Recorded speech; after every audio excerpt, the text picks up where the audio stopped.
Bonjour, en votre envie de tout savoir sur la structure interne du noyau de l'atome, eh bien c'est la vidéo qu'il te faut. Donc pour commencer, quelques rappels. Un atome, c'est une entité la plus petite qui constitue la matière. Elle est constituée bien d'un noyau en partie centrale et d'électrons qui gravitent autour. Pour t'en souvenir, tu peux faire appel au modèle imaginé par Rutherford, le modèle planétaire. Le Soleil est joué par le noyau. Il se trouve en partie centrale du système solaire et les planètes sont jouées par les électrons. Elles sont en mouvement autour du noyau, donc les planètes autour du Soleil. Alors, qu'y a-t-il dans le noyau? Eh bien, dans le noyau, il y a des particules qu'on appelle les nucléons. Elles sont au nombre de 2. Tu en connais déjà une, les protons, porteurs d'une charge électrique élémentaire positive, notée E+. Et les neutrons, qui comme leur nom l'indique, sont des particules électriquement neutres. Tu le sais, on l'a vu dans l'activité précédente, la masse de l'atome est essentiellement contenue dans son noyau. Et tu sais également que l'atome est une entité électriquement neutre. Donc il y a autant d'électrons que de protons.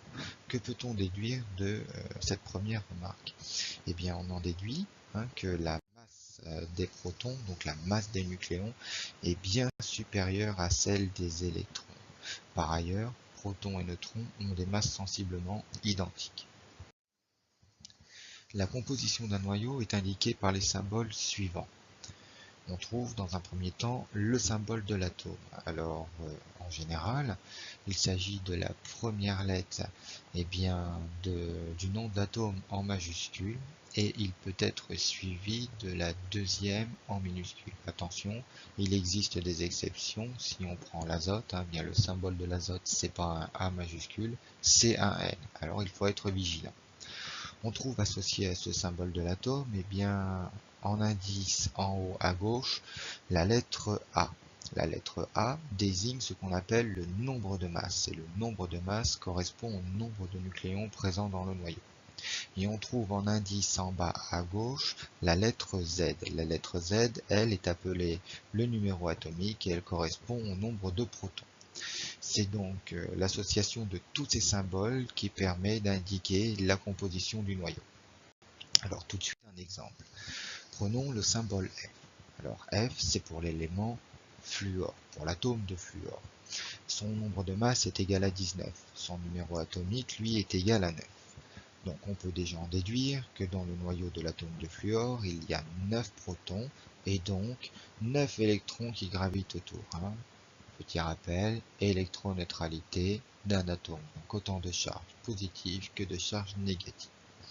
Mais qu'en est-il du nombre de neutrons? Eh bien, le nombre de neutrons n, lui, va être égal à A moins Z, c'est-à-dire le nombre de nucléons, puisqu'on appelle indifféremment un proton ou un neutron des nucléons, moins le numéro atomique, ce qui donne ici 19 moins 9, soit 10. Je vous laisse vérifier, sachant que les neutrons sont modélisés par des sphères grises.